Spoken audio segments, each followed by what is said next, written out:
네, 하나님 말씀 보도록 하겠습니다. 마태복음 6장 22절부터 24절까지의 말씀입니다. 마태복음 6장 22절부터 24절까지의 말씀. 저와 여러분이 한 절씩 교독하고 마지막 절은 합독하도록 하겠습니다. 교독합니다. 눈은 몸의 등불이니 그러므로 내 눈이 성하면 온 몸이 밝을 것이요.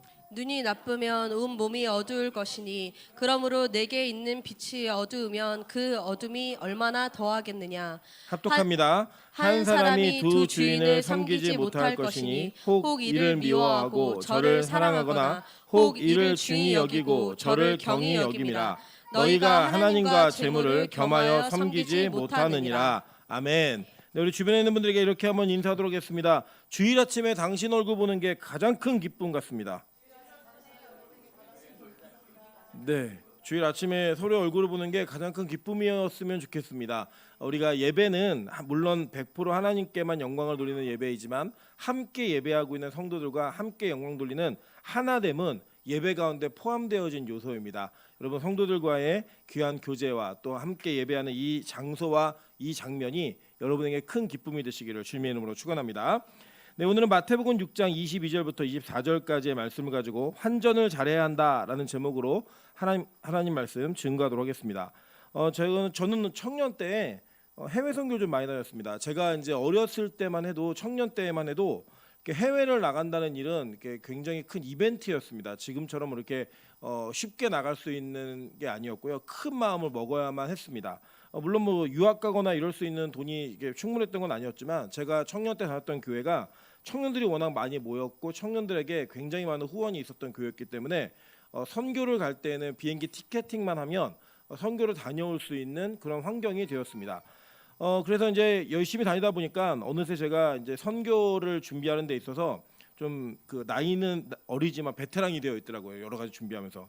제가 한번 대만 선교를 준비할 때입니다. 아주 재밌는 에피소드가 몇 가지가 있었는데 하나는 이제 권사님들이랑 이제 이런 어르신들도 같이 가셨거든요. 가실 때 여권을 절대 잊어버리면 안 된다. 여권을 꼭 보관하셔야 되고 꼭 가지고 오셔야 된다는 광고를 몇 번씩 드렸습니다. 그러니까 지금은 당연히 여권 챙겨야 된다 이런 게 너무 일상적인 이야기인데 그때 당시만 하더라도 여권 만드는 사람들 얼마 안 됐고요. 그 만드는 때도 군대 안 갔다 온 사람은 단수 여권이라고 해서 딱 한 번만 쓸 수 있는 여권을 만들어줬습니다. 그래서 이제 그렇게 여권을 챙기라고 얘기했더니 제가 섬기던 교회 권사님 한 분께서 여권을 절대 잃어버리지 않겠다라는 각오로 여권에 구멍을 뚫어가지고 이렇게 목걸이로 해갖고 오신 거예요. 그래서 이제 공항에서 그냥 집으로 돌아가시는 일이 있었습니다. 그래서 그 어려운 사건이 막 이렇게 정리를 하다 보니까 절대 안 된다 이렇게 했고 지금처럼 뭐 급하게 공항에서 뭐 여권을 발급받고 이럴 수 있는 상황이 아니었기 때문에 집에 가셨어요. 그래서 제가 그거를 다 정리하고 비행기를 타면서 읽을 책을 사다가 여러분 아시겠지만 이 합심기도라는 책이 보여서 얼른 집어서 탔는데 나중에 그 책을 펴보니까 합기도 책이었어요. 그리고 거기서 이제 비행기를 이렇게 읽고 갔는데 그 일이 동시에 일어났던 일이었고 그 상황에 아주 재미있는 사건 하나가 있었습니다. 그렇게 나이 많은 누님이 아니셨는데 이 누님이 대만 선교를 가면서 홍콩 달러로 환전을 해서 오신 거예요.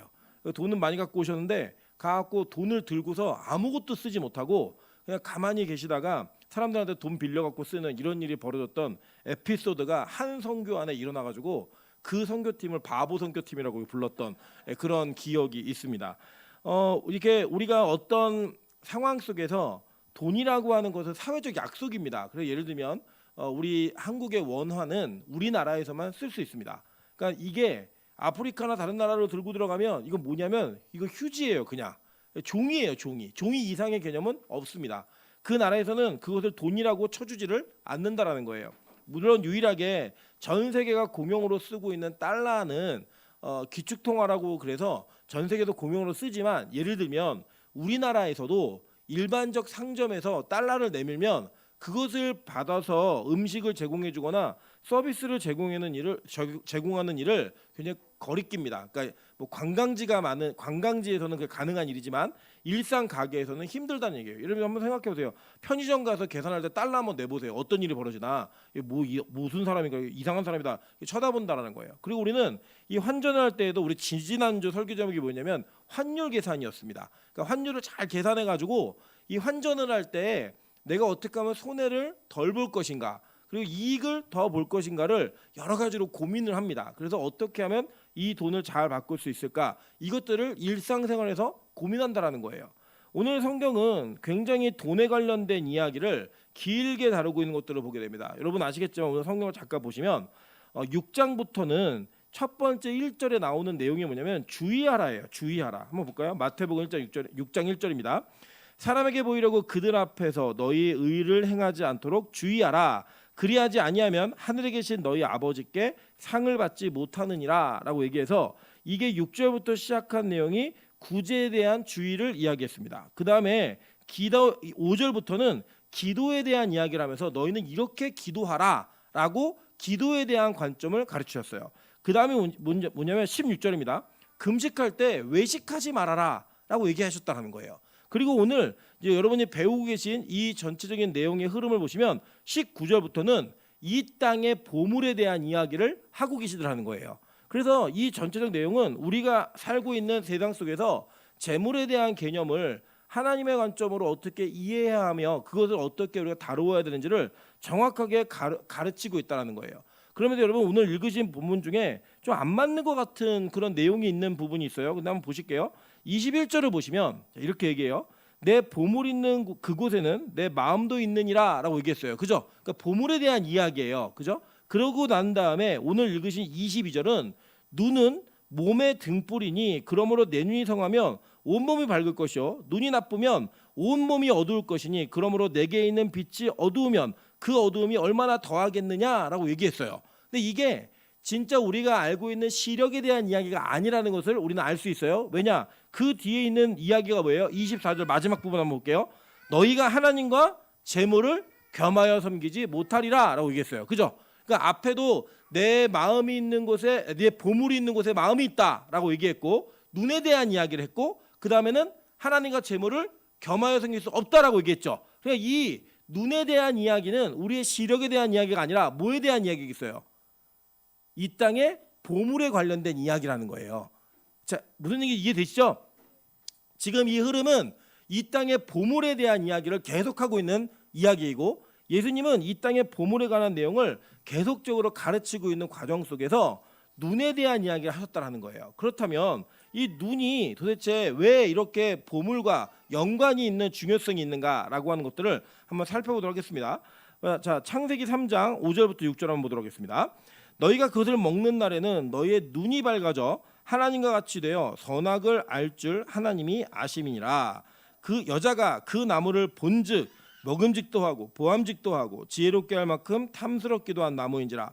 여자가 그 열매를 따먹고 자기와 함께 있는 남편에게도 주매 그도 먹은지라 라고 얘기합니다. 자, 이것은 인류 최초의 죄악의 문제를 소개하고 있는 장면입니다. 근데 이 장면 속에서 이 여자가 제일 유혹을 느꼈던 내용이 뭐냐면 이 선악과가 맛있을 거라고 하는 게 아니었어요. 여러분 잘 보시면 뭐라고 이 뱀이 여자를 꼬시냐면 이거 먹으면 너의 눈이 밝아져 라고 얘기했단 말이에요. 그러니까 눈이 밝아진다는 거예요. 자, 그러면서 동시에 그 여자에게 들어온 게 뭐였냐면 그 여자가 본즉이라고 얘기해요. 히브리어로 이 눈이라는 단어를 아인이라고 이야기합니다. 아인 이렇게 얘기하는데 이게 우물하고도 같은 단어예요. 아인이라고 얘기하는 게. 근데 이 눈이 밝아져서 그 사람이 본즉 히브리어로는 라하라는 뜻인데 이게 보다, 이해하다, 생각하다예요. 그러니까 뭐냐면 보는 것은 이해하고 생각하는 것과 직결적으로 연관을 갖게 된다는 거예요. 그러니까 이 선악과를 본즉 어떻게 써요? 먹음직도 하고 보암직도 하고 지혜롭게 할 만큼 탐스럽기도 했다라고 얘기하는 거예요. 자, 그러니까 이 여자는 계속 눈에 대한 이 가치를 증명받았고, 그러니까 막 사탄이 이렇게 얘기한 거죠. 뱀이 야, 너 눈이 밝아져서 하나님처럼 될 수 있어 이거예요. 그러니까 하나님과 이 여자하고의 차이점을 마귀는 뭐라고 얘기한 거냐면 야, 너 눈이 어두워서 지금 하나님처럼 못된 거야 이렇게 얘기한 거예요. 이해되시죠? 무슨 말인지. 눈이 어두웠기 때문에 하나님처럼 되지 못한 거야 라고 얘기했어요. 그리고 이 여자는 그럼 내가 눈이 밝아지면 하나님처럼 나도 높아질 수 있는 거야? 라고 얘기하면서 선악과를 본 순간 이전에는 금단의 열매가 저거 보면 그러니까 먹으면 안 돼라고 얘기해서 심지어는 어느 정도까지 경계했었냐면 야, 만지지도 말라고 하셨어라고 얘기할 만큼 경계했던 그것이 어떻게 보였어요? 갑자기 먹음직도 하고 보암직도 하고 지혜롭게 할 만큼 탐스럽기도 하게 보였다라는 거예요.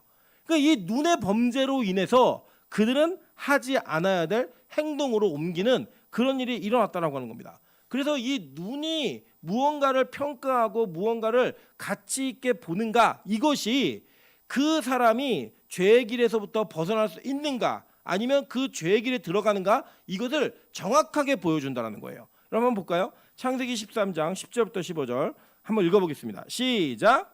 이에 룻이 눈을 들어 바라본즉 소알까지 온 땅에 물이 넉넉하니 여호와께서 소돔과 고모라를 멸하시기 전이었으므로 여호와의 동산 같고 애굽 땅과 같았더라.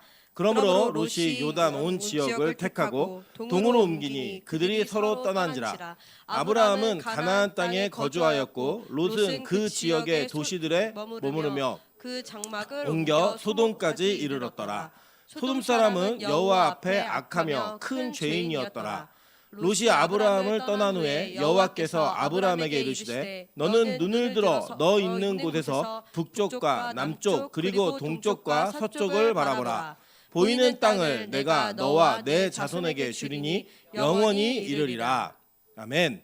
자, 여기 보면 지금 하나님께서 이 사람과 사람 사이에서 택한 자와 그 약속의 언약에서 그래도 메인스트림이 아니라 좀 밀린 그 롯에 대한 이야기를 비교해 주는 장면을 나옵니다. 여러분 잘 아시는 것처럼 롯이 얘기한 거예요.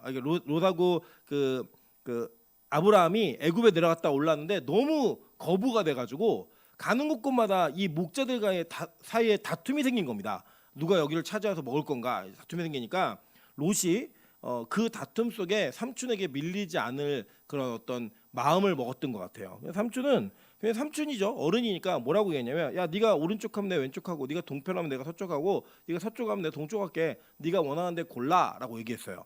그랬더니 롯이 뭐라고 했냐면 눈을 들어 봤다라고 얘기해요. 그죠? 눈을 들어 요단 지역을 바라본즉 이게요. 그죠? 눈 아인 그리고 바라보다 이게 라 똑같은 단어예요. 하와에게 썼던.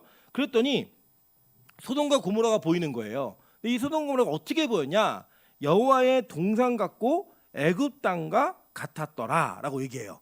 자, 그러니까 이 롯이 볼 때는 눈에 너무 보기 좋았던 거예요. 그 땅이. 그런데 어디 같았냐면 여호와의 동산, 그러니까 에덴 동산 같았다라는 거예요. 그러니까 이게 알아요, 몰라요? 에덴 동산을. 롯은 몰라요. 가본 적도 없고 하나님이 감추셨단 말이에요. 근데 이 롯이 그 전에 다녀왔던 곳은 어디냐면 애굽 땅에 다녀온 거예요. 그러니까 애굽 땅과 가나안 땅은 문명과 물질 모든 차원에서 이게 비교도 안 될 만큼 격차가 있었던 땅이었습니다. 그러니까 애굽 땅의 그 화려함과 이런 것들을 바라보고 올라오니까 이 가나안 땅에서 마음에 드는 곳이 소돔과 고모라에는 없는 거예요. 근데 이 땅이 무슨 도시예요? 죄인들의 도시였고 큰 죄가 있던 도시였습니다. 근데 그 땅의 그 모습이 롯의 눈에는 어떻게 보인 거예요? 하나님의 동산 같고 애굽처럼 보인 거예요. 그래서 그는 자신이 거주할 선택지를 하나님의 영역에서 벗어나고 있는 그 소돔과 고모라를 선택했다라는 거예요. 성경은 그렇게 선택한 롯에 이어서 아브라함의 선택을 소개하는데 너무나 아주 의도적으로 문학적 표현을 씁니다. 자, 볼게요. 여호와께서 아브라함에게 이르시되 너는 눈을 들어 너 있는 곳에서 쭉 북쪽, 남쪽, 동쪽, 서쪽을 어떻게 하래요? 바라보라. 이거 라예요. 똑같아요. 그러니까 롯에게 썼던 단어가 똑같은 거예요. 그러니까 잘 보세요. 지금 같은 눈으로 무언가를 보았는데 그 본 곳에 대한 차이가 어떤 사람은 소돔과 고모라를 택했고 어떤 사람은 하나님의 약속의 땅을 바라봤다라는 거예요. 여러분 그게 이 두 사람의 차이를 그대로 나타낸 겁니다. 그러니까 이게 시력이 아니에요. 그 눈에 대한 보는 것에 대한 능력은 영적인 차원의 이야기를 하는 거예요. 그러니까 무엇을 보느냐, 무엇과 비교하느냐, 그 가치관이 눈을 통해 평가되어지고 이해되어지고 그것이 받아들여진다는 거예요. 그리고 그 받아들여짐은 그의 삶으로 그대로 드러난다라고 하는 것들을 보여주고 있는 겁니다. 자, 계속 볼게요. 창세기 6장 2절입니다. 자, 하나님의 아들들이 사람의 딸들의 아름다움을 어떻게 했어요? 보고 자기들이 좋아하는 모든 여자를 아내로 삼는지라라고 얘기해요. 그럼 뭐 이게 뭐 하나님의 아들들과 사람의 딸들 누구냐 이거는 뭐 논쟁의 여지가 있으니까 그런 내용을 말씀드리기 위해서 얘기했던 게 아니라 여기 중요한 단어가 뭐냐면 아름다움을 보고예요. 보고. 야페를 봤다. 라예요. 라. 그러니까 이게 홍수 심판의 명분인 거 아시죠? 그죠? 사람의 딸들과 하나님의 아들들과 사람의 딸들의 이 그 혼인이 하나님이 이 땅을 심판하시는 명분이었다고요. 그 명분이 되어지는 그 범죄가 뭐로 왔어요? 눈으로 보는 것을 통해 왔다라는 거예요. 여러분 성경은요 아주 일관성 있게 눈이 가지고 있는 평가의 가치가 계속 이어져서 그것이 범죄로 가느냐 하나님의 땅과 하나님의 비전을 보느냐 이걸로 나눠진다는 거예요. 그러니까 이 땅에서는 뭐 시력이 얼마나 좋은가 뭐 이런 거 얘기합니다. 그래서 여러분 뭐 시력이 정말 좋은 민족은 어느 민족이에요? 몽골 민족이에요. 몽골 민족 평균 시력 7.0인 거 아시죠? 저 멀리 있는 거 그냥 지평선 멀리 하도 보다 보니까 금방금방 그걸 알아채고 막 보더라고요. 그래서 지난번에 그 어떤 TV 다큐멘터리 같은 데 보니까 저 멀리서 우리는 보이지도 않는 점인데 이 어떤 분이 이렇게 번호판을 두고 있으니까 그걸 맞춰요. 4, 3 맞춰요. 그걸 보면서 이 시력에 대한 이걸 얘기하는 게 아니고 지금 이거는 이 땅에서 물질을 어떤 눈으로 보느냐 어떤 평가 가치를 가지고 보느냐를 계속 이야기하는 거예요. 여러분 잘 보세요. 마태복음 18장 9절입니다. 다 같이 읽어보겠습니다. 시작. 만일 내 눈이 너를 범죄하게 하거든 빼어내 버리라. 한 눈으로 영생에 들어가는 것이 두 눈을 가지고 지옥불에 던져지는 것보다 나으니라. 자, 이 예수님의 말씀은 진짜 눈 빼라는 얘기가 아니에요. 여러분 만약에 진짜 눈 빼라는 얘기로 이해하시면 진짜 믿음 좋은 장로님들은 눈 하나씩 없으셔야 돼요. 진짜 목사님들 중에 절반 정도 눈이 없어야죠. 한쪽은. 왜냐? 눈으로 범죄하는 일이 우리 있었어요 없었어요? 많았잖아요. 지금도 할 거고 다음 내일도 하실 거잖아요. 그러니까 진짜 이 말씀을 문자 그대로 지키면 돼요 안 돼요?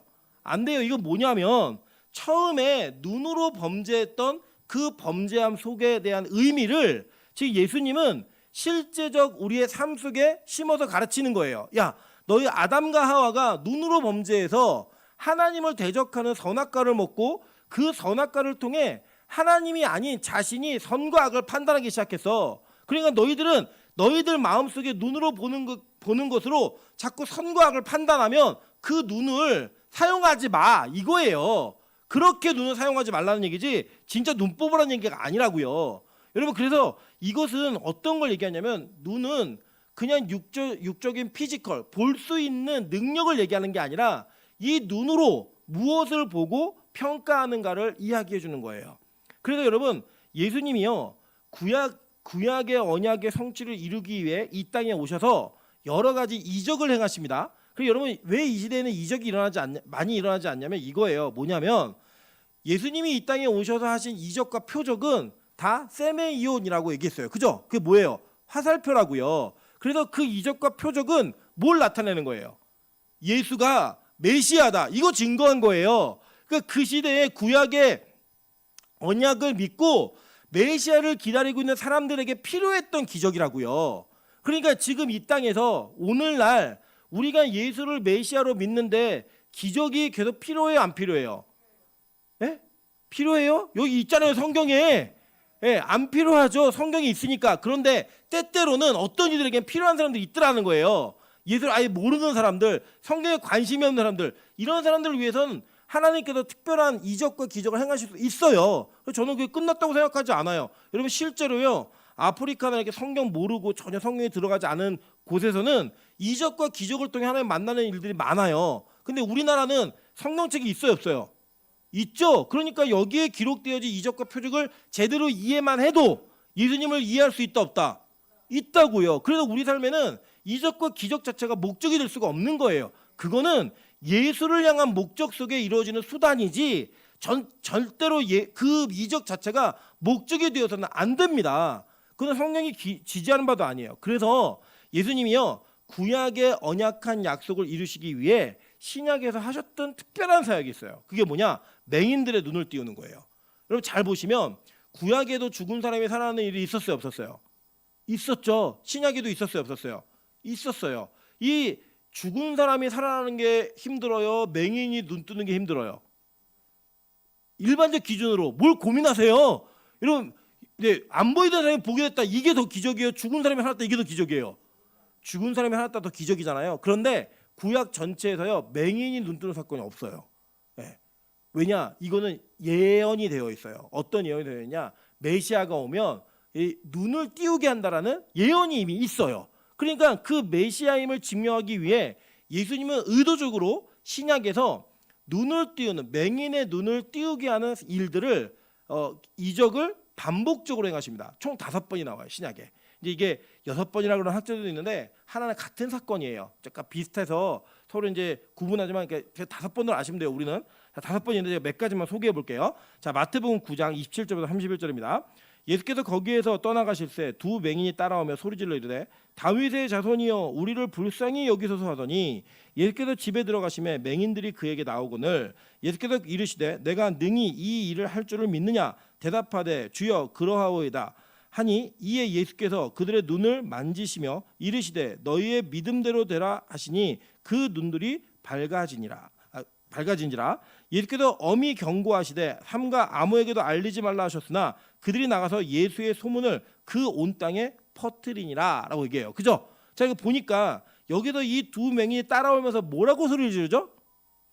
다윗의 자손, 다윗의 자손이여 이렇게 부른 거예요. 그때 예수님을 보통은 뭐라고 불렀냐면 나사렛 예수라고 불렀다고요. 이게 여러분 지금 우리가 나사렛 예수 이름으로 명하노니 이러면은 되게 능력 있는 이름 같지만 그 시대로 돌아가면 뭐라고 얘기하는 거냐면 우리 지금 하늘문에도 김민전 전사님이 계시고요. 빛가소금에 김민정 간사가 있어요. 그리고 예를 들어 부를 때 김민정 이렇게 부르면 하늘문에도 그분도 보시고 이분도 보시겠죠. 그럼 우리가 어떻게 불러야 돼요? 그렇죠. 빛소금 김민정 내지는 뭐 수유 김민정 이렇게 부르는 거예요. 우리 옛날 어르신들이 여자들의 이름을 잘 부르지 않았을 때 안성댁 이렇게 부르는 건 출신이 어디예요? 안성에서 오신 분이죠. 그죠? 노원댁 그럼 뭐예요? 어디서 오신 분이에요? 노원댁 이렇게 부르는 거예요. 그래서 예수를 부를 때 예수라는 이름은 워낙 많았던 이름이에요. 그러니까 지금도 민정아 그럼 누가 보잖아요. 어디서든. 그걸 보듯이 예수야 그러면 다 보는 이름이었어요. 이 흔한 이름이었어요. 그 이름 앞에다가 구분을 하기 위해서 동네 이름을 붙인 거예요. 예. 그러니까 여러분 목동 누구 이렇게 부르는 거예요. 예. 태전동 임철 이렇게 부르듯이 나사렛 예수는 그 이름이지 특별한 능력의 이름이 아니었어요. 그 시대에는. 지금이야 우리가 그렇지만 그렇게 불렀던 나사렛 예수를 두 맹인이 뭐라고 불렀어요? 다윗의 자손이요 이렇게 불렀다고요. 그러니까 그들은 예수를 어떻게 이해한 거예요? 구약에 약속된 메시아의 개념으로 이해한 거예요. 그리고 불렀다고요. 그러니까 그들의 눈이 떠지는 사건이 벌어졌고 말하지 말라고 얘기했음에도 불구하고 그들을 통해 예수의 소문이 퍼지기 시작한 거예요. 그래서 볼게요. 요한복음 9장 6절부터 7절 14절 보겠습니다. 다 같이 한번 읽어보겠습니다. 시작. 이 말씀을 하시고 땅에 침을 뱉어 진흙을 이겨 그의 눈에 바르시고 이르시되 실로암 못에 가서 씻으라 하시니 실로암은 번역하면 보냄을 받았다라는 뜻이라. 이에 가서 씻고 밝은 눈으로 왔더라. 예수께서 진흙을 이겨 눈을 뜨게 하신 날은 안식일이라. 자, 이게 보시면 지금 예수님이 일부러 그러니까 예수님이 눈을 띄우시는 일을 하실 때 예수님의 침에 특별한 묘약이 있었을까? 우리도 보통 목에 물리면 침 바르잖아요. 그러면 덧납니다. 그렇게 하시면 안 돼요. 십자가 내고 막 이래서 막 십자가 이름으로 명하는 이름 하지 마세요.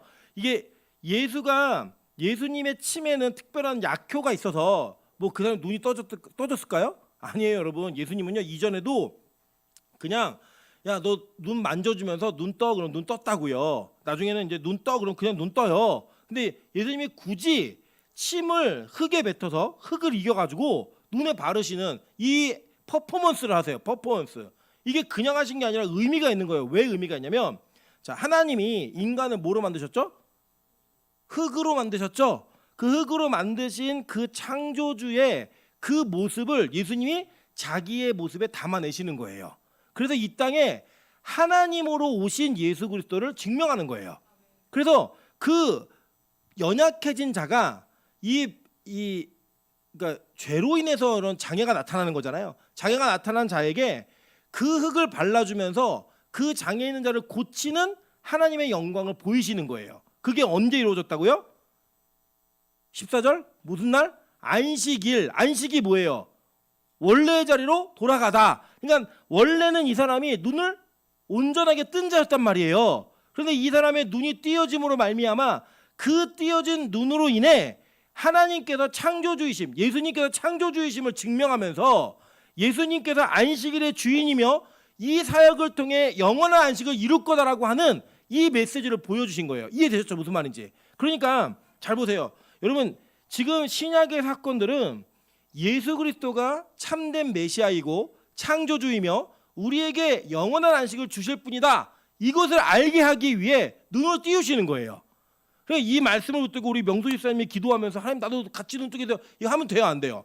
목적과는 안 맞는 거예요. 이게 뭐냐면 예수께 그러니까 보내심을 받은 자, 실로암, 이게 그래서 나온 거예요. 내가 아버지께로 보냄을 받은 자고 그 보냄을 받은 자가 너를 또 보낸다, 이 개념이 이 안에 다 들어가 있는 거예요. 제자의 파송까지도 이게 담겨져 있는 게 바로 요한복음에 나타난 맹인 눈 뜨는 사건이었어요. 계속 볼게요. 마태복음 20장 29절부터 34절입니다. 그들이 여리고에서 떠나갈 때에 큰 무리가 예수를 따르더라. 맹인 두 사람이 길가에 앉았다가 예수께서 지나가신 다음을 듣고 소리질러 이르되 주여 우리를 불쌍히 여기소서, 다윗의 자손이여 하니 무리가 꾸짖어 잠잠하라 하되 더욱 소리질러 이르되 주여 우리를 불쌍히 여기소서, 다윗의 자손이여 하는지라.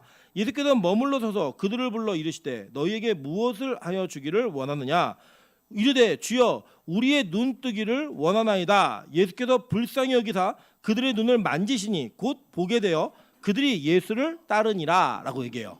자, 그러니까 이 눈을 뜨는 사역을 통하여 예수님은 자신이 메시아임을 계속 증명하셨던 거예요. 그런데 눈을 뜨는 사건 속에 우리 알고 있는 바디메오 사건도 있어요. 자, 바디메오 사건이 이제 마가복음 10장 46절부터 52절인데 뭐 이거 다 아니까 중요한 부분만 읽을게요. 자, 굵은 글씨만 보겠습니다. 맹인 거지 바디메오가 길가에 앉았다가 나사렛 예수시란 말을 듣고 소리질러 이르되 다윗의 자손 예수여 나를 불쌍히 여기소서, 이렇게 불렀다고요. 사람들은 예수를 야 나사렛 예수가 왔어, 나사렛 예수가 왔어 이러면서 얘기하는데 그걸 들은 이 바디메오는 그 나사렛 예수라는 단어를 어떻게 바꾸었어요? 다윗의 자손 예수여라고 바꾸니까 그의 눈이 떠진 거예요. 그러니까 자 보세요. 예수를 메시아로 이해한 사람에게는 개안하는 은혜가 있었던 거예요. 자, 이해되시죠? 자, 그런데 이게 아주 특이하게 나타나는 사건이 있어요. 점차적으로 일어나는 사건이 있습니다. 자, 한번 보겠습니다. 이 사건이 뭐냐면 마가복음 8장 18절부터 26절 사이에 있는 이방인 베세다 땅에서 눈을 뜨는 사건이에요. 먼저 그 사건을 먼저 볼게요. 자, 베세다의 이름에 중간부터 보겠습니다. 베세다의 이름에 사람들이 맹인한 사람을 데리고 예수께 나와 손 대시기를 구하거늘 예수께서 맹인의 손을 붙잡으시고 마을 밖으로 데리고 나가사 눈에 침을 뱉으시며 자 그에게 안수하시고 무엇이 보이느냐 물으시니 쳐다보며 이르되 사람들이 보이나이다. 나무 같은 것들이 걸어가는 것을 보나이다 하거늘 이에 그 눈을 다시 안수하심에 그가 주목하여 보더니 나아서 모든 것을 밝히 보는지라. 예수께서 그 사람을 집으로 보내시며 이르시되 마을에는 들어가지 말라 하시니라 라고 얘기했어요. 자, 그러니까 지금 맹인의 눈을 계속 예수님이 띄우셨는데 오늘 이 베세다에서는 아주 특이한 현상이 일어나는 걸 보게 됩니다. 어떤 현상이 일어나냐면 예수님이 처음에 진흙을 이겨가지고 침을 발라 이겨가지고 바르셨는데 이걸 보고 이거를 경험했던 이 맹인이 너 뭐가 보이니? 물어봤더니 사람들이 보이는데 그냥 나무 같은 게 왔다 갔다 거려요. 이렇게 얘기한 거예요. 그러니까 뭐냐면 제대로 보이는 거예요? 희미하게 보이는 거예요? 희미하게 보이고 있는 중이에요. 그래서 예수님이 다시 눈에 안수하심에 다시 주목하여 보니까 어떤 일이 벌어졌어요? 모든 것이 다 밝게 보이게 된 거예요. 그러니까 단계적으로 눈이 좋아진 거예요. 그래서 이제 어떤 분들은 이걸 가지고 예수님의 치유도 단계적으로 일어날 수 있다. 한 번에 기도에 낫는 게 아니라 계속 기도하면 난다. 물론 그렇게 해석하는 게 100% 틀렸다라고 말씀드릴 수는 없는데 문맥에는 맞지 않아요. 이 문맥 뒤에 뭐가 나오냐면 여러분 잘 아시는 사건이 하나 나오는데 예수님이 베드로와 제자들에게 물으세요. 야 너희는 나를 사람들이 나를 누구라고 하니? 그러니까 뭐 선지자라고 하고 에레미야라고 하고 엘리야라고도 합니다. 막 얘기했더니 그럼 너희는 나를 누구로 하느냐? 이렇게 물어요. 그랬더니 그 질문에 누가 대답을 하죠? 베드로가 뭐라고 대답해요? 주는 그리스도시요 살아계신 하나님의 아들이십니다 라고 했더니 뭐 칭찬받아요. 네 반석이다. 네 위에 내 교회를 세울게 이러면서 예수님께서 십자가에 달려 돌아가시고 영광 받으실 이야기를 쭉 했어요. 그럴 때 베드로가 뭐라고 얘기해요? 바로 모르세요? 베드로가 그 얘기 듣고 아멘 할렐루야 했을까요? 예수님을 밀치면서 그리하지 마옵소서, 죽으면 안 됩니다라고 얘기해요. 그래서 예수님이 베드로한테 뭐라고 얘기하세요? 사탄아 물러가라 얘기하시잖아요. 그러니까 이거를 그대로 담아낸 거예요. 자 보세요. 예수님이 이 사건을 통하여 베드로의 사건을 연결짓는 성경을 쓰게 하셨는데 성령께서 이 사건에 대한 해석인 거예요. 무슨 해석이냐면 우리가 예수를 믿는데 우리의 눈이 처음부터 완전한 개안을 이루어서 예수 그리스도를 명확하게 이해하고 아는 게 아니라는 거예요. 단계적으로 우리의 눈이 띄어질 수도 있다라는 거예요. 즉 처음에 내가 예수를 믿고 예수를 바라보고 예수를 신뢰하는 그 마음이나 정도가 그냥 일반적 수준에서 교회 다니고 주님 살아계시 이 정도까지 있는데 완전하게 눈을 떠서 예수를 보기 시작하면 예수의 목숨 거는 거예요. 그래서 제자들이 처음에 희미하게 눈을 떴을 때는 예수를 따랐어요. 믿었다고요. 그랬는데 그들이 십자가에 달리신 예수님을 보고 다 어떻게 했어요? 도망가고 변장하고 숨어있고 막 이랬잖아요. 그랬던 그들이 완전한 개안이 이루어지니까 이제 어떻게 해요? 예수가 메시아다라고 자기 일생과 생명을 다 바쳐 사는 인생이 된 거예요. 그게 여기 나오는 거예요. 그래서 일부러 벳세다라고 하는 이방인들을 위한 사역을 여기에서 하신 거예요. 그래서 그 앞에 있는 이야기가 뭐냐면 야 5병이요. 그 다음에 얼마나 남았지? 12강줄이 남았습니다. 그럼 7병이는 얼마나 남았게? 7강줄이 남았습니다. 이게 뭔 줄 알아? 이게 유대인들과 이방인들을 구원하는 하나님의 계획이야. 이걸 얘기하신 거예요. 너는 아직도 모르니? 그래서 얘기하는 겁니다. 마가복음 8장 18절 한번 볼게요. 너희가 눈이 있어도 보지 못하며 귀가 있어도 듣지 못하느냐? 그죠? 눈이 있는데 왜 이거 못 봐? 얘기하는 거예요. 자, 그러니까 지금 이거 잘 보세요. 제가 이걸 길게 설명한 이유가 있어요. 자, 보시면 지금 예수님 아주 짧은 말씀이지만 이 짧은 말씀 속에 정말 깊은 의미를 두신 거예요. 뭐냐면 영적인 눈이 띄어지지 않은 사람은 진짜로 그 눈을 통해 예수가 어떤 가치인가를 평가하지 못하는 사람은 이 땅의 재물과 하나님을 겸하여 섬긴다라는 거예요. 그래서 눈이 어두운 자, 그리고 이 눈이 뭐라고 하냐면 오늘 성경 본문에 보시면 자 눈은 몸에 뭐래요? 등불이니라고 얘기했어요. 몸의 등불이래요. 그러니까 눈 자체가 몸의 등불이라고 얘기했는데 이 등불이 무슨 개념이냐면 자 보세요. 이 영어로 람스탄이라고 이게 그 제가 간제 사진 하나 실어드렸죠. 예, 이게 등불이에요. 그러니까 등불은 정확히 말하면 그 위에 등잔 위에 붙어 있는 불을 등불이라고 얘기해요. 그리고 그게 등잔이에요. 근데 이 등잔과 등불은 누가 관리하게 돼 있었죠? 출애굽기 27장 21절입니다. 아론과 그의 아들들로 회막 안 증거계 앞 휘장 밖에서 저녁부터 아침까지 항상 여호와 앞에 그 등불 이게 히브리어는 넬이에요. 넬. 등불을 보살피게 하라. 꺼뜨리지 말라는 거예요. 이는 이스라엘 자손이 대대로 지킬 규례니라라고 얘기했어요. 여러분 지금 이 사진 속에 있는 이 장면은 스가랴 4장에 스가랴가 환상을 본 거예요. 그리고 요한계시록에 그대로 드러나요. 그런데 여기에 뭐가 드러나냐면 자 이게 이 스가랴가 봤던 환상의 두 감람나무는 올리브 나무는 누구랑 누구였어요? 스룹바벨과 여호수아. 이걸 대답하시면 우리 한국교회 5% 이내 드시는 성령 지식이 있는 분들이에요. 예. 이 나무가 뭐랑 뭐였다고요? 스룹바벨과 여호수아. 예. 이 여호수아는 누구 여호수아예요? 대제사장 여호수아. 그래서 이 유다 지파와 레위 지파의 연합으로 이 등불이 꺼지지 않는 등불이 된다라고 하는 거 보여주는 거예요. 이게 누구에 대한 예언이었어요? 예수에 대한 예언이었다고요. 그리고 여러분 기억나시겠지만 우리 2부 설교 때 사돈을 잘 만나야 한다라는 설교 제목이 있어요. 거기 보시면 레위 지파와 유다 지파의 연합, 그게 구약의 대제사장 가문이었고 신약으로 넘어와서 유다 지파와 레위 지파의 연합을 통해 누가 오세요? 메시아가 오시잖아요. 그 개념이 성경 안에서 일관성 있게 증명되는 거예요. 자, 그러니까 눈이 우리 몸의 등불이다라고 얘기하는 건 뭐냐면 눈을 통해 무언가를 보는데 그 보는 것이 결국 등불을 봐야 되는 거고 그 등불이 바로 누구를 얘기하는 거예요? 예수를 봐야 된다. 예수를 봐야지만 우리는 이 땅에서 재물과 하나님을 겸하여 섬기지 않을 수 있다라는 그 얘기를 예수님께서 구약의 비밀까지 담아서 얘기하시는 거예요.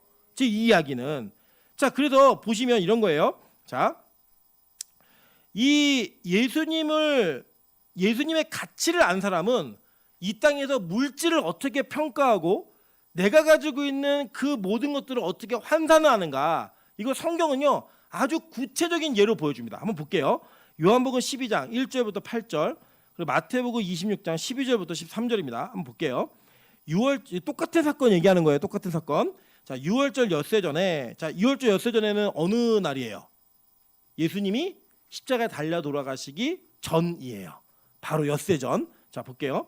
엿새 전에 예수께서 베다니에 이르시니 이곳은 예수께서 죽은 자 가운데서 살리신 나사로가 있는 곳이라. 거기서 예수를 위하여 잔치할세 마르다는 일을 하고 나사로는 예수와 함께 앉은 자 중에 있더라. 마리아는 지극히 비싼 향유 곧 순전한 나드 한 근을 가져다가 예수의 발에 붓고 자기 머리털로 그의 발을 닦으니 향유 냄새가 집에 가득하더라. 제자 중 하나로서 예수를 잡아줄 가룟 유다가 말하되 이 향유를 어찌하여 300데나리온에 팔아 가난한 자들에게 주지 아니하였느냐 하니 이렇게 말함은 가난한 자들을 생각함이 아니요 그는 도둑이라 돈꾀를 맞고 거기 넣은 것을 훔쳐감이러라. 예수께서 이르시되 그를 가만히 두어 나의 장례할 날을 위하여 너 그것을 간직하게 하라. 가난한 자들은 항상 너희와 함께 있거니와 나는 항상 있지 아니하니라 하시니라 라고 얘기했어요. 자, 마태복음 26장 12절부터 13절 똑같은 사건이에요. 볼게요. 이 여자가 내 몸에 이 향유를 부은 것은 내 장례를 위하여 함이니라. 내가 진실로 너에게 이르노니 온 천하에 어디서든지 이 복음이 전파되는 곳에서는 이 여자가 행한 일도 말하여 그를 기억하리라 하시니라 라고 얘기했어요. 자, 보세요. 우리가 예수님에 대한 복음은 아주 귀하다고 여기죠. 그런데 이 여자가 향유 옥합을 깨가지고 예수님의 발에다가 붓고 이 머리털로 닦은 사건은 복음과 같이 전해지진 않아요. 그죠? 그렇잖아요, 여러분. 근데 예수님은 뭐라고 했어요? 복음 전파되는 곳에는 여자가 행한 일도 그대로 똑같이 얘기해줘 라고 명령하셨다고요. 그러니까 이 사건은 복음의 가치를 담아낸 사건인 거예요. 복음의 범주 안에 반드시 포함되어지는 내용인 거예요. 그게 뭐였냐면요, 이거예요. 자, 이 여자가 몇 데나리온짜리 향유 옥합을 깼죠? 300데나리온이에요. 자, 300데나리온은 그 당시의 노동자의 1년치 월급이에요. 그러니까 지금으로 한 사람이 일당을 13만 원으로 치면 약 4천만 원 정도 되는 어마어마한 돈이에요. 근데 이 4천만 원 정도 되는 돈의 향유 옥합을 여자가 깨가지고 그거를 갖다가 예수님의 발에 붓고 발을 씻깁니다. 그랬더니 이 발을 씻길 때는 뭐냐면 이 여자는 예수님의 발을 씻기고 그 장례를 예비하는 일을 함에 있어서 4천만 원이 아까워요, 안 아까워요? 안 아까운 거예요. 왜요? 그의 눈에는 예수는 그 4천만 원 이상 가는 가치가 있는 그 사역을 해야 되는 분이기 때문에 아깝지가 않은 거예요. 그래서 그걸 깨가지고 예수의 발에 바르는 거예요. 근데 잘 보세요. 뒤에 뭐라고 얘기냐면 예수를 잡아줄 가룟 유다가 뭐라고 얘기해요, 이거를. 야, 이거 300데나리온에 팔아서 가난한 자에게 주지 않아? 왜 그러는데? 이렇게 얘기를 해요. 그죠? 이 사람이 얘기한 건 딱 하나예요. 그의 눈에는 예수는 300데나리온의 가치가 안 되는 사람이에요.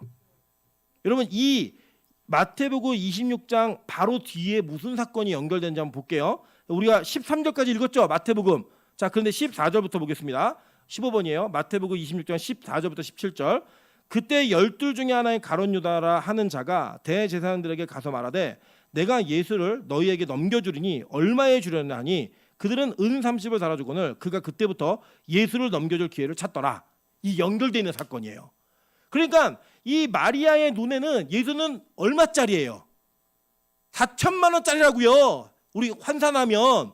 그죠? 4천만 원짜리예요. 그런데 지금 이 가룟 유다의 눈에는 예수는 그런 가치가 없는 사람이에요. 그런 가치가 안 되는 거예요. 그 예수를 얼마에 바꿔요?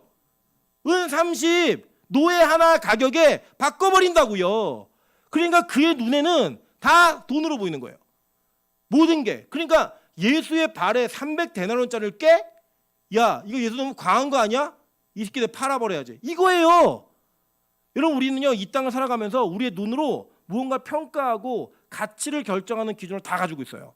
그리고 그것에 매몰되고 그것에 붙잡히잖아요. 다 그렇게 보여요. 제가 우리 명수 집사하고 희연 집사가 TV에 나온 걸 보면서 되게 깜짝 놀랐던 게 뭐냐면 우리 명수 집사는 음악을 너무너무 사랑해요. 네. 우리 희연이도 너무너무 사랑하는데 그만큼 실력은 안 돼요. 근데 우리 명수는 너무 사랑하는데 실력이 돼요. 그래서요, 여러분 우리 지하철을 타시면서 기다리고 있으면 띵동 띵동 울리면서 열차 들어오잖아요. 그죠? 그거 개 이름으로 한 번이나 생각해 보신 분 없으시죠? 그냥 뭐가 효과음이 들리는구나. 우리 명수 집사는요, 그게 들어오면 그게 무슨 개 이름인지를 외워요. 그리고 여러분 소리 나는 비밀번호 명수 집사 앞에 누르지 마세요. 번호 다 알아요. 그러니까 이 사람은 모든 게 음악이에요. 모든 소리가. 그러니까 모든 소리가 다 뭘로 환원되는 거예요? 음악으로, 개 이름으로 다 환원이 돼요. 그게 이 사람이 자기의 인생을 투자한 가치가 그렇게 나오는 거예요. 여러분 잘 보세요. 저는 정말 명품을 몰라요. 한번 입어본 적도 없고 뭐 만져보긴 했나? 누가 그러더라고요. 제가 예전에 선물을 받았는데 넥타이를 받았는데 타임에서 넥타이를 하나 받았어요. 타임이 뭔지도 몰랐고 제가 그걸 막 구겨놓으니까 그거 되게 비싼 넥타이라는 거예요. 저는 그걸 몰라요, 가치를. 그래서 그거를 지금 어디 갔는지 없어졌어요. 너무 아깝죠. 그걸 계속 맸어야 되는데. 그런데 이제 저는 그래서 뭐가 지나가도 그걸 몰라요. 명품이 지나갔다, 누가 뭘 입었다, 저는 전혀 몰라요. 저희 아내는요 진짜 빠삭해요. 뭐 누가 지나가면 저 사람이 뭘 입었는지 브랜드를 다 알아요. 저는 그걸 몰라요. 저의 눈에는 이 세상에 누가 뭘 입든 누가 뭘 가졌든 그게 보이지 않아요. 그게 안 보여요. 그래서 저희 아내는 그거에 관심이 있으니까 보이는 거예요, 그게. 그리고 그게 환산이 돼요. 저는 되게 신기한 게 뭐냐면, 저는 생각보다 이렇게 좀 털털 맞은 사람이에요, 생각보다. 그래서 저 예를 들어서 뭐 권사님들이나 뭐 우리 청년들이 목사님 이거 성경할 때 쓰세요, 이렇게 가끔 이렇게 헌금을 주실 때가 있어요. 주면요, 저는 진짜 봉투를 열어보질 않아요. 그 저희 아내가 얼마야 이거는 몰라, 열어봐. 그러면 되게 신기해요. 왜 안 열어보네요? 진짜 몰라요. 저는 그냥 열어보지도 않고 관심도 없어요. 선물을 받으면 저는 그 선물 자체가 중요하지, 이 선물을 준 마음이 중요하지, 그 선물이 얼마짜리는 중요하지 않아요. 저희 아내는 인터넷에 다 검색을 해요. 이게 얼마짜리인지. 그 이유가 뭐냐면 나중에 그 사람한테 보답할 때 그 정도의 가치를 해줘야 된다는 거예요, 저희 아내 기준은. 근데 저는 그런 개념이 없어요. 그냥 마음을 받으면 되지, 이거예요. 누가 좋다 나쁘다 얘기하는 게 아니에요 지금. 그냥 내가 관심이 있고 가치를 둔 것을 다 그렇게 환원하는 인생을 우리 다 사는 거예요. 그런데 지금 가룟 유다는 예수라는 복음의 가치를 어떻게 환전했냐면 은 30으로 환전한 거예요. 이해되세요? 무슨 말인지? 이 마리아는 예수라는 가치를 300데나리온 4천만 원에 환전한 거예요. 이게 얼마나 큰 차이냐면, 내가 예수를 어떻게 생각하고 있는가, 이것을 통하여 우리는 우리의 눈이 평가하고 가치를 평가하는 대로 하나님을 향한 투자와 하나님을 향한 헌신과 하나님을 향한 사랑을 보일 수 있다는 거예요. 그게 뭐가 결정한다? 우리 눈이 결정한다는 거예요. 내가 예수를 어떻게 이해하느냐, 어떻게 생각하느냐, 어떻게 인식하느냐, 이건 거예요. 여러분, 그래서요 이런 겁니다. 저는요 예를 들어서 제가 우리 교회 아이들을 다 사랑하지만 그리고 이 땅에 하나님 맺어주신 인연이 있기 때문에 그 이 땅에 있는 모든 아이들 중에 찬수와 찬이를 제일 사랑하겠죠, 그죠? 만약에 찬수 찬이에게 저의 신장을 줘야 되는 일이 일어난다면 저는 아낌없이 줄 거예요. 근데 하민이가 저한테 신장을 달라 그런다면 40일 금식기도 하면서 응답을 확실히 받지 않으면 안 할 것 같아요. 이해되시죠? 너무 매정한 목사로 얘기하지 마세요. 이게 일반적인 거예요. 자, 이게 뭐냐면 내가 사랑하는 상대가 어느 가치가 있는가를 통하여 우리는 우리 인생을 투자하는 거예요. 우리 인생을 던지는 거라고요. 환원하는 거예요. 여러분 마찬가지예요. 여러분이 교회를 어떻게 사랑하는가, 여러분이 예수를 어떻게 사랑하는가가 여러분이 가지고 있는 여러분의 시간, 물질, 건강 이런 걸 투자할 수 있는 그 비중을 그대로 나타냅니다. 이게 오늘 그 얘기예요. 그래서 이 눈이 밝아져야 하나님과 재물을 겸하여 섬기지 않을 수 있다라는 거예요. 그리고 이 가룟 유다가 예수께 드렸던 그 300데나리온이 아까웠던 건 뭐냐면, 야, 예수는 그럴 만한 가치가 아니야 라고 생각한 거예요. 그러면서 그가 내놓은 명분이 뭐예요? 가난한 자들에게 그 주라는 거예요. 근데 정작은 가난한 자에게 줄 마음이 있어요, 없어요? 없다고요. 그게 명분이 아니에요, 이 사람은. 여러분, 제가 보니까요 아주 신기한 일이 있어요. 이번에도 그 필리핀에서 또 이게 오라고는 연락을 주셨어요. 그 연락 오는데 집회가 하나 있대요. 무슨 집회냐 그랬더니 이 젊은 친구들이 모인대요. 처음에 청소년들이 모인대요. 그래서 저는 청소년 집회를 한 지가 너무 오래됐고 청년부는 처음 사역했을 때 여기 청소년부는 처음 사역했을 때 3년 말고는 해본 적이 없어서 전 못 갑니다라고 말씀을 드렸어요. 그랬더니 성교사님 다시 얘기하다가 청소년이 아니고요 청년들 집회예요라고 얘기하시는 거예요. 그때부터 제 안에 막 불이 붙기 시작하는 거예요. 저는 평생을 청년 사역을 했잖아요. 청년이란 단어를 듣자마자 어느 교회 청년도 오고 어느 교회 청년 다 온대요 얘기하니까 막 마음에 불이 붙기 시작하는 거예요. 그리고 그게 뭐냐면 제가 가치 있다고 생각하는 제 인생을 던져도 되겠다고 생각하는 그 목회에 대한 영역이 제 안에 딱 던져지니까 이전과는 전혀 다른, 그러니까 날짜가 바뀐 것도 아니고요 환경이 바뀐 것도 아니에요. 아무것도 변한 거 없어요. 단지 그 대상이 바뀌었어요. 청소년에서 청년으로.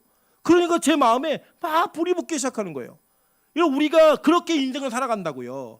그래서 우리는 이 땅에서 내가 원하는 예수의 가치가 어느 정도인가를 여러분 스스로 평가하는 눈을 통하여 이 땅의 것과 예수를 환전하는 거예요. 그게 여러분의 신앙의 수준인 겁니다. 여러분 마찬가지예요. 우리 보면요, 제가 사역을 하면서 보면 부교육자들이 그렇게 만나면 부교육자들이 같이 모여서 회의를 할 때 다 자기 중심으로 얘기해요. 예를 들면 청년부에서는 너무 교사 많이 빼가지 말라는 거예요. 청년부가 안 들어간다는 거예요. 그 주일학교에서는 뭐라 그러냐면 청년이 교사를 안 하면 누가 하냐고, 어떻게든 청년을 데려가려고 그래요. 맨날 그 싸움이 있어요. 연말만 되면 막 교육부서 사역자가 청년한테 연락하면 청년부 그 사역자가 나서가지고 연락하지 말라고, 야 너네 다른 부교육자들 전화 받지 마, 막 이래요. 네. 왜 그러냐면 자꾸 교사 빼가니까. 반대로 청년부 사역자가 이제 교사 그만하라고 연락할까봐 또 부서에서는 그걸 철저하게 디펜스하는 이런 싸움을 해요. 왜요? 자기께 더 중요하다고 생각하는 가치가 있으니까 모든 게 다 그렇게 보이는 거예요. 여러분 저는요 이렇게 생각합니다. 우리 빛가서군 교회가 어느 곳에 재정을 얼마나 쓰고 있는가, 어느 곳에 시간을 얼마나 쓰고 있는가, 어느 곳에 인력을 얼마나 투입했는가가 이 교회가 추구하는 가치를 그대로 보여준다고 생각해요. 예를 들어 이런 거예요. 선교에 전혀 관심 없는 분은 우리 교회가 선교에 재정을 쏟는 걸 아깝게 생각하실 수 있어요. 그죠? 여러분 예배가 중요하지 않은 분은 우리 교회가 예배에 재정을 쓰는 걸 여러분 정말로 아까워할 수 있어요. 목회자를 중요하게 생각하지 않는 분들은 목회자에게 쓰는 그 재정이 너무 아깝게 생각될 수 있어요. 다음 세대와 어린아이들이 중요하지 않은 분에게는 그들에게 쓰는 돈이 너무 아깝게 생각될 수 있어요. 그런데요, 그 가치를 알면, 그 가치가 무엇인지를 아는 사람은 그것을 보는 시각이 완전히 달라져요. 저는 우리 교회가 진짜 봐야 될 것을 볼 수 있는 눈을 소유하기를 소망합니다.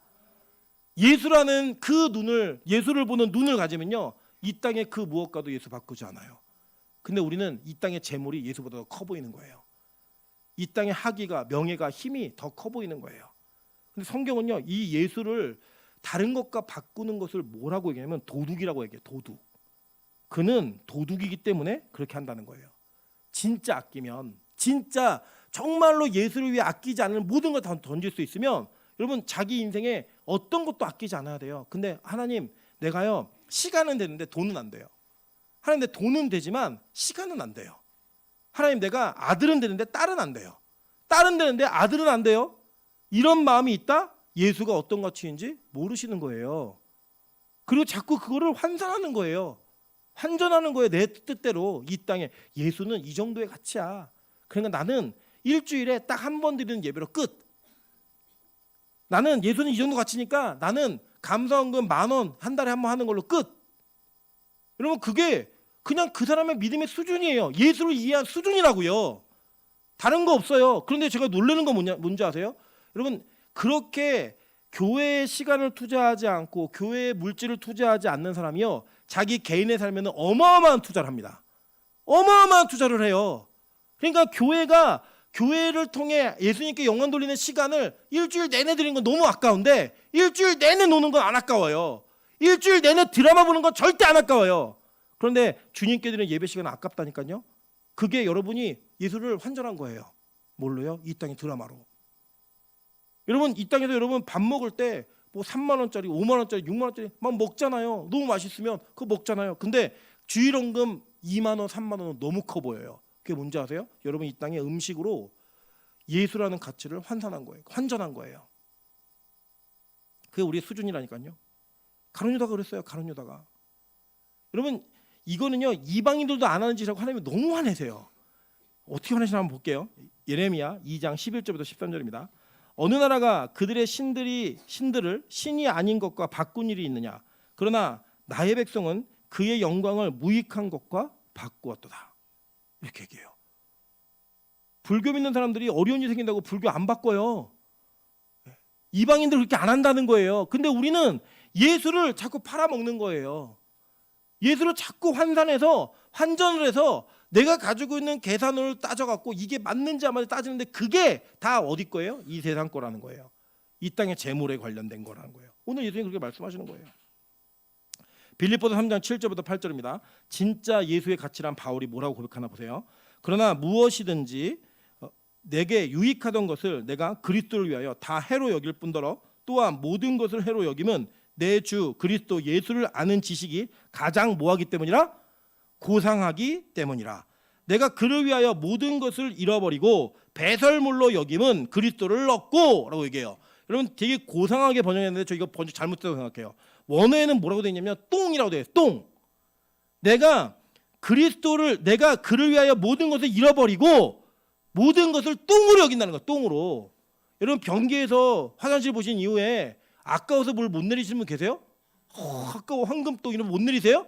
그런 분 없잖아요. 그죠? 바울은 예수를 만나고 예수를 아니까 이 땅에 나의 모든 것들이 다 똥이더라는 거예요. 그는 환전을 잘한 거예요. 야 이거 다 똥이야. 버려. 내가 가말리엘을 보나? 쓸데없어. 사내들의 공예 쓸데없어. 바리새인 뭐 율법 베냐민 지파 다 쓸데없어. 나는 예수에게 붙들린 노예야. 이게 그에겐 가장 큰 행복이었어요. 가장 큰 가치였다고요. 그러니까 그 어떤 것과도 바꾸지 않는 거예요. 여러분 예수님이 천국에 대한 비유를 이렇게 하십니다. 마태복음 13장 44절부터 46절입니다. 천국은 마치 밭에 감추인 보화와 같으니 사람이 이를 발견한 후 숨겨두고 기뻐하며 돌아가서 자기 소유를 다 팔아 그 밭을 사느니라. 또 천국은 마치 좋은 진주를 구하는 장사와 같으니 극히 값진 진주 하나를 발견하며 가서 자기의 소유를 다 팔아 그 진주를 사느니라. 이해되세요? 어떤 사람이 밭을 봤는데 그 밭에서 보화 창고를 발견한 거예요. 그러니까요 그 즉시 그 당시 법이 그랬어요. 그 즉시 그 땅을 소유하면 소유한 자가 그 모든 걸 다 가져요.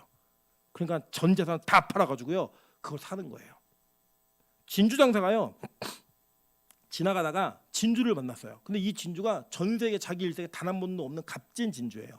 이것만 갖고 있으면 무조건 이거는 뭐 부르는 게 값이다. 이러면요 이 진주 장사가 뭐예요?